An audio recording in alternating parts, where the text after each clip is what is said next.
মৃত্যু থেকে তুমি যেখানেই পলায়ন করো না কেন, মৃত্যু তোমার সাথে মোলাকাত করবেই করবে। তুমি দেখা করতে হবে না, সেই তোমার সাথে দেখা করবে। তুমি মৃত্যুকে ডাকতে হবে না, মরণ তোমাকেই ডেকে নিয়ে আসবে। মরণ নিজেই তোমার সাথে দেখা করবে, সেই তোমাকে কবরে আনবে, তুমি আসতে হবে না।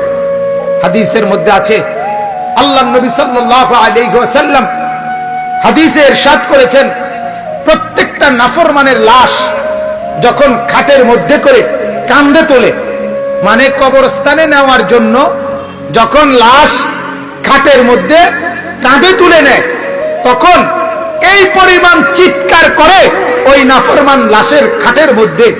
আল্লাহ নবী সাল্লাল্লাহু আলাইহি সাল্লাম বলেন, যদি একটা সেকেন্ডের চিৎকার তোমরা ওই নাফরমানের শুনতা, তাহলে পৃথিবীর কোনো মানুষ কাউকে কাঁধে আর লাশের খাটিয়া তুলতো না, বরং ফেলে রাখতো আর কুকুর বিড়ালে খাইতো।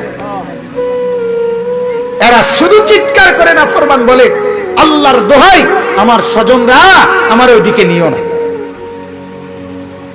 ওই কবরে আমারে নিও না, নিও না, আমারে ওখানে নিও না, আমারে নিও না। হায় তোমরা আমারে কই নিচ্ছ? তোমরা না আমার স্বজন, তোমরা না আমার সন্তান,